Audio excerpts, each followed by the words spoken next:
Module 13, Peer Observation. Classroom observation can take different forms. The two most common are summative observation, in which another teacher or an administrator observes the class.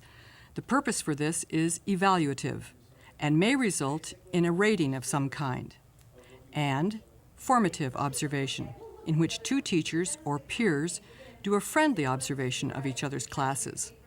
The purpose is to improve teaching practices and to engage in a systematic form of professional development. The focus in this module is on formative or peer observation. Formative observation can benefit both the observed teacher and the teacher doing the observation. In order to do so, it must be carefully organized. We will follow some teachers through the three phases of a successful observation. First, preparing for the observation, then observing in the classroom, and finally, the post-observation debriefing. Module Focus, Introduction. For peer observation to work well, teachers must be trained in the observation procedure and in how to give productive, useful feedback to each other. In order to be successful, peer observation also requires that administrators see the need for peer observation, support training for the process, and create a system that allows teachers time for observing each other. In addition, administrators should guarantee that information will remain confidential and will not be used for summative purposes.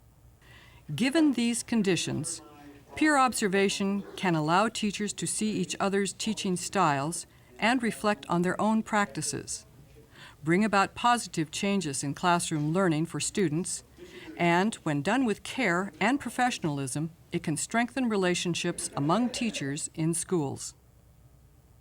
Number 1, viewing points. Preparing for the observation. Video segment number 1.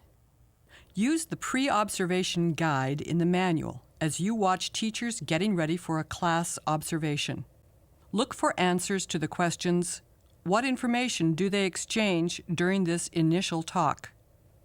What information do they plan to collect during the observation? How do the teachers interact with each other? So which of your classes am I observing? Okay, this is going to be the 110, Okay. the lowest of the 3 writing classes. Mm-hmm.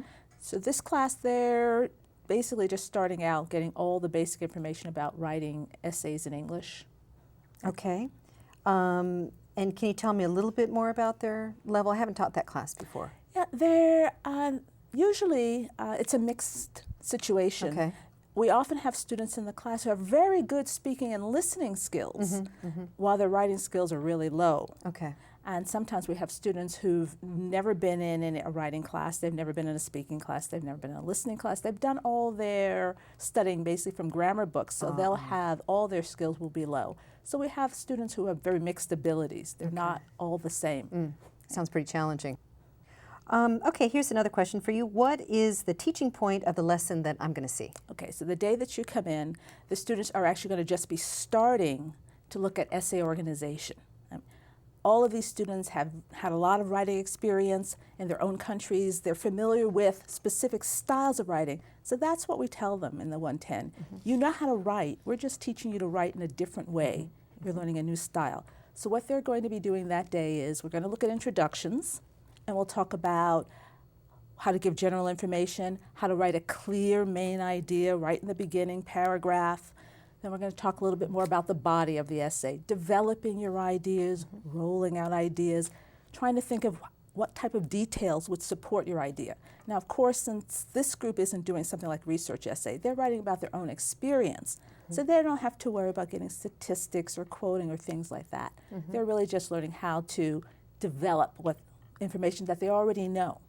And maybe we'll get to a conclusion. I'm not sure if we'll do conclusions that day, but that's the hardest part of a lot of writing for anybody, just getting everything you want to say said before you get to the conclusion and then not knowing how to finish up. Sure. So we'll talk a little bit about conclusions if maybe that day. I'm not sure if you're going to see that. Good, good. No, it sounds very interesting. I've got one more question I have for you, and that is there anything in particular that you want me to pay attention to while I'm observing you? Yeah, well, since this is a 110, since they're such a low-level class, and as I mentioned, they have very different listening abilities and speaking abilities, I'd like you to pay attention to the language I'm using. Is the language I'm using, does it seem to you that it is appropriate for a lower level class in which some students may still have a very limited vocabulary? Okay. Yeah, I'm worried that I may be talking, addressing most of my language to the students who have more listening skills. So I'd like to know if that's happening. And the other thing is the sequencing and rhythm of the whole lesson. Oh, okay. Does it feel like I'm going too fast for them or too slow? Does it seem like it's a very natural process for them to go from one activity to the other? Sometimes I'm afraid that I might be rushing through something. Okay, yeah. Sure, that sounds great. Okay, great. Okay, I look forward to it. Summary. In this preparation phase, we saw that teachers spoke in a friendly and respectful way to each other. The teacher learned something about the kind of classes that she would observe, and the teacher chose the observation focus points for her own class. Got a lot of writing experience in their own countries. They're familiar with specific styles of writing. So that's what we tell them. Number 2, viewing points. Observing in the classroom. Video segment number 2. In this phase, you will see the teacher as she carries out an observation.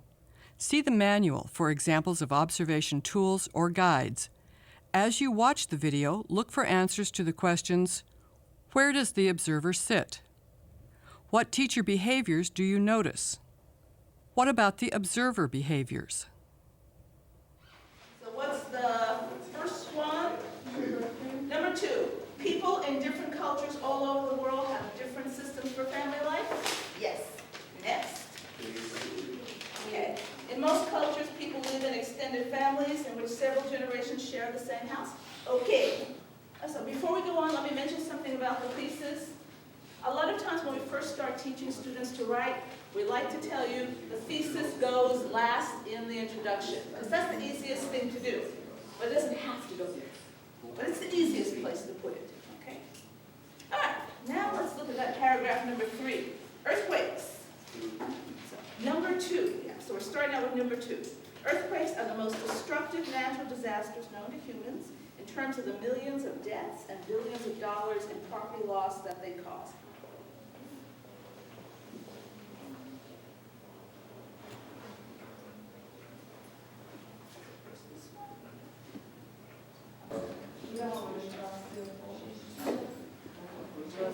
Almost! Just a wall. So close. No. That's the tricky part. How are we doing? And what are going to be the topics? What's going to be the topic of the first one? Yeah, economic independence. It's going to be a topic, and it's going to be the first topic in the body paragraph.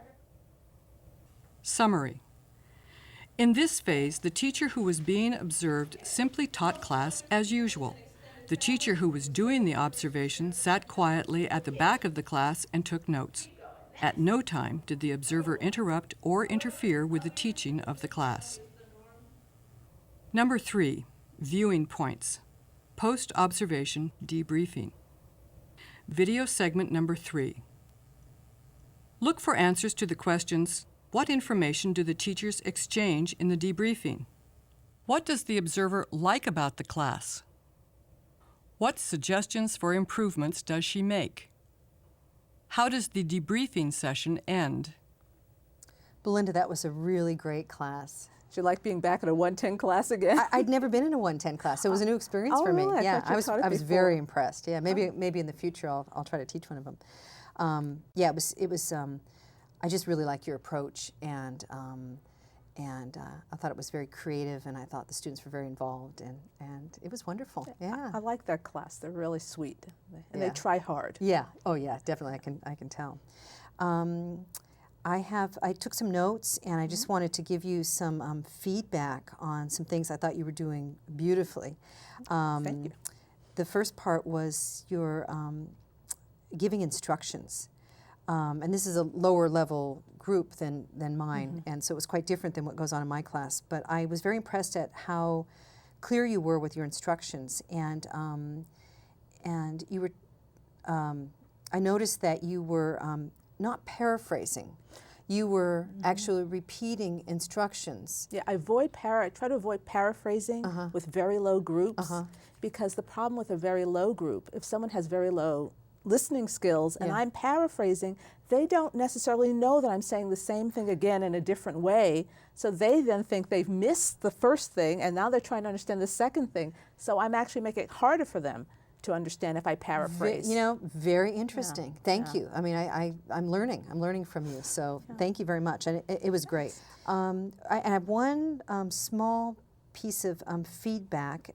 Do what you will with it. But I felt at times you were speaking a little quickly. For example, you sometimes were speaking faster with your 110 class than I would with my 112. Now, I didn't notice the students, reacting negatively, but it was just a personal reaction.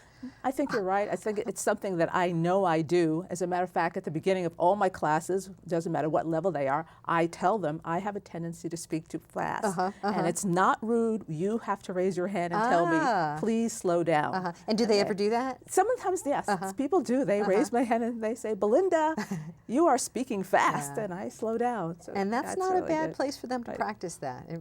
So in some ways, I hope that this thing that I do, that's a problem for them, also helps them have more confidence in talking to the teacher. But I'll pay attention to it because obviously being a low level, I don't want them to feel like they never know what's going on or they're embarrassed to ask me to slow down too often. So I have to monitor myself. Well, as I mentioned, very small things. So anyways, thank you so much. I learned so much from watching your class. It was great. Great. Summary. In this final phase, the teacher consulted the notes that she took during the observation. She complimented her colleague on strengths in her teaching. She asked questions about points that she didn't understand, and she made positively worded suggestions for improvements. Things ended just as they started, on a friendly and respectful note. So anyways, thank you so much. I learned so much from watching your class. It was great. Great, Module focus. Summary. The focus in Module 13 has been on teachers and peer observations. We followed some teachers through the 3 phases of the observation process in which they prepared for the observation, one teacher observed the other in the classroom, and participated in a post-observation debriefing. In what ways do you think formative observation could be of benefit to you and other teachers in your educational setting? If you are already conducting formative observations, are there ways in which they could be improved or better supported? As you peer into the future and seek opportunities for your own professional development, keep peer observation in mind as a close-to-home option that could work very well for you. See the manual for readings and more information on this and other topics related to peer observation.